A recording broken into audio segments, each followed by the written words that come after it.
Everyone, welcome back to my channel Riya Shakti ব্লগের একটা নতুন ভিডিওর সাথে তোমাদের সবাইকে ওয়েলকাম।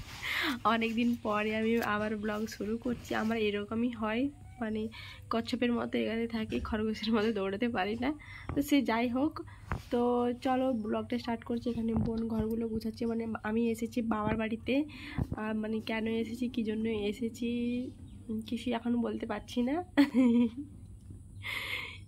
তো সে যাই হোক, একটু কাজের জন্য এসেছিলাম, আর কাজটা মিটে গেছে। তো কালকে আমরা আবার চলে যাব। তোমাদের দাদাভাইও এসেছে এক সপ্তাহে ছুটি নিয়ে, ও কারণ কিছুদিন আগেই ছুটিতে এসেছিলো, তোমরা দেখেছো ভিডিও। তো আবার কাজ দরকার ছিল, তো সেই জন্য এসেছে। তো এখনও ঘরটা গোছাচ্ছে, আর মা ওদিকে রান্না করছে। তো আমি যাই দেখি, মাকে একটু হেল্প করে দিই, কারণ মায়ের শরীরটাও ভালো নেই। তো চলো ব্লগটা কন্টিনিউ করতে থাকি। তো দেখতে থাকো তোমরা পুরো ব্লগটা। আর যারা নতুন আমার চ্যানেলটাকে সাবস্ক্রাইব করে দিও, পাশে থেকে আর কমেন্ট করে জানিও কেমন লাগছে, সবার সাথে শেয়ার করে দিও ভিডিওগুলো। তো চলো দেখা যাক, মানে পুরো ব্লগটা তোমরা ওয়াচ করো। চলো, কি করছিস? এই যে রেমার নতুন জুতো।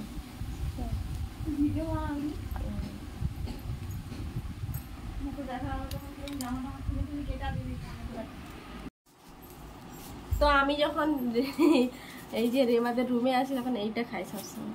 খাবি? বুগুও খাবে। ভালো আসছে তো ক্যামেরায়। রাবিটকেও খাওয়াবে, দেখাচ্ছি না, খাচ্ছে তো।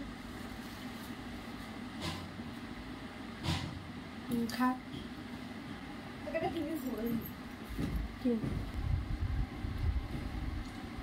কি দে?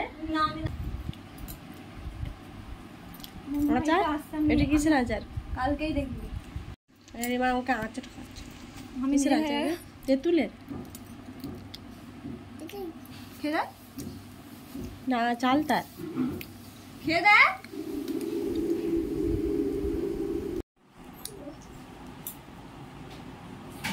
যদি ফর্সা ভালো লাগছে। সেটা টানতে হচ্ছে। ও মা, তাহলে কালো কালো লাগে, খাই খাই। যদি ফর্সা ভালো লাগবে বলে তো ভালো লাগবে।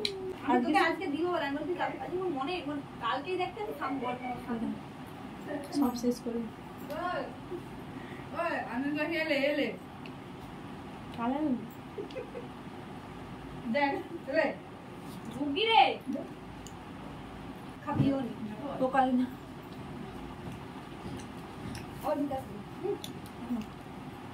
এই আচারটা কাকিমা তারকেশ্বরে জল ঢালতে গেছিলো, নিয়ে এসে ঠিক আছে। আমার জন্য একটা আমের আচার এনেছে। এই যে এটা হলো চালটা, হেভি টেস্ট। কেউ যে তারকেশ্বর যে আচার নিয়ে আসবে, ভালোই খেতে দারুণ হয়। তো রান্নাঘরে গিয়ে দেখলাম মা এখানে শাকের তরকারি রান্না করছে, আর বুগু এই যে কত পিল দেখো, এগুলো সব আমার ভাই খেলে খেলে নিয়ে এসেছে। তো এইগুলো যারা ছোটবেলায় তো এখানে রাখি দিল, মানে বুগুকে রাখি পরানোর জন্য বললো, কারণ রাখি পূর্ণিমাতে আমরা বাড়ি আসবো না, তো সেই জন্য ও আগে থেকে রাখি দিয়ে দিচ্ছে।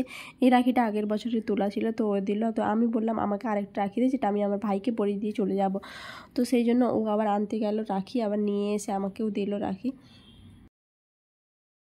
তো আমি আবার রান্নাঘরে গেলাম, গিয়ে দেখি মায়ের সব রান্না বান্না হয়ে গেছে, শুধু মাংসটা রেখেছে আমাকে দিয়ে রান্না করাবে বলে। মানে বলছি আমি বাড়িতে থাকলে আমি রান্না করি বেশিরভাগ সময় মাংসটা, কারণ জানে মা আমাকে দিয়ে সবসময় রান্না করে।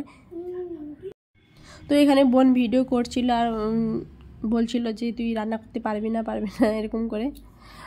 সে যাই হোক, রান্নাটা হয়ে গেছে, মানে মোটামুটি কষতে দিয়ে দিয়েছি। এবারে কষা হলে তারপরে, আমরা তো জানি কষা খেতে তো আমাদের বুগু খুব ভালোবাসে, তো সেই জন্য একটু কষাও তুলে নিলাম। মানে কষা হয়ে গেছে তো সে তুলে নিয়ে এলাম। তো আমরা সবাই খেতে বলছি, শুধু বুগু খাবে না, তো আমরা সবাই খাবো এখানে। দেবো আচ্ছা, এখানে বুঝবে আসো, বসে আমি চিপে দিয়ে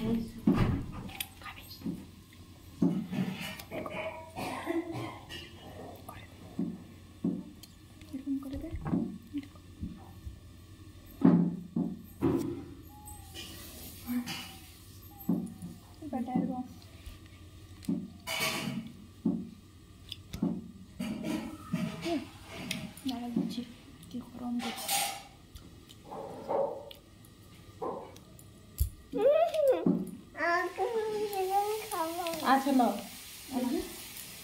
গরম, প্রচুর গরম, হাত দিয়ে গরম দেয়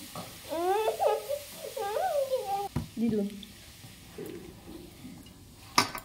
আমি একা রান্না করা পারি না, এদিকে 2-3 জন রান্না করতে লাগে।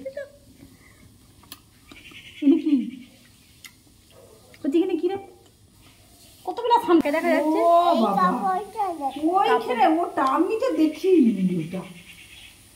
এটা খা মা, না এটা খান ভাত লো একটু লো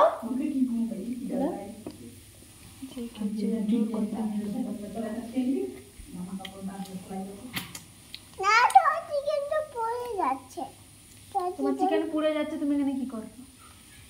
তুই যে মোর যে চিকেন পুড়েছিল তুই মনে রাখছো? হ্যাঁ, মাসি চিকেন পুড়িয়ে দিয়েছিল।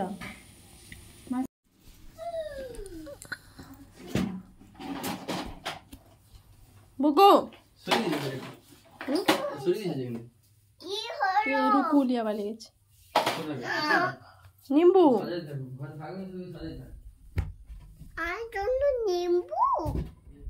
এগুলা হচ্ছে ভাতে খেতে হয়।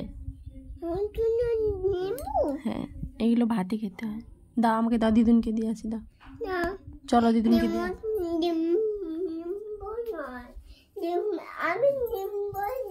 মা একটা জিনিস দেখো, পাতি লেবু। এটা কার?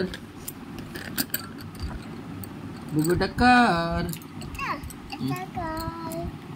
এইটা পড়াও।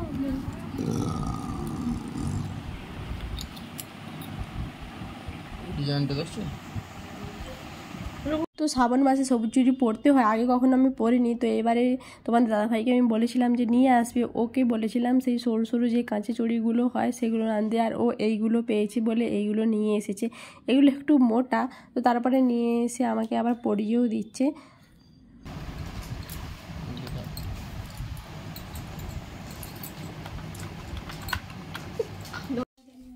তো এই যে এখন রেডি হয়েছি, কোথায় যাবো? দিদি বাড়ি যাবো আর একটু ডক্টরের কাছে যাবো না। আমার ঘড়ি নেই, আমাকে সে ঘড়ি কিনে দেবে। পায়ে দাগ হয়ে গেছে, এই পায়েও দাগ হয়ে গেছে।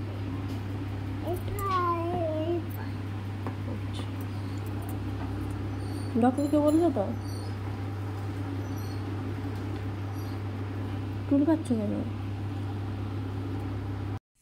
বুকু, এই যে আমি দিদি বাড়ি এসেছি এখন। আর এই যে বুকু দেখো, কতবার দেখেছো?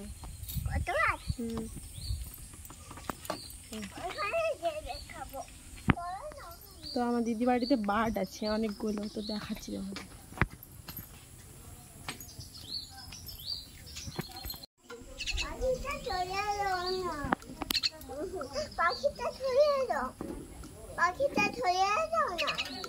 আগে ধর। তো ছোটদির বাড়ি থেকে এখন এসেছি বড়দির বাড়িতে, আর এসে এরা দুজন শুয়ে পড়েছে।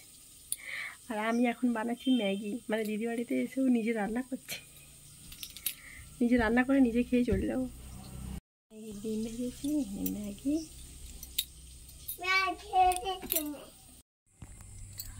তো এই যে কাল থেকে দিদি বাড়ি থেকে আসার পর থেকে জ্বরে একদম উঠতেই পারছিলাম না। তো ভিডিওটা আমি এখানেই শেষ করছি।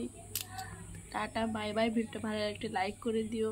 চলো, জ্বরটা এখন মানে গলার স্বর থেকে বুঝতেই পারছি যে জ্বরটা এখনও কমেনি, এখন ফাঁক দিয়েছে আবার, মানে আসছে আসছে এরকম।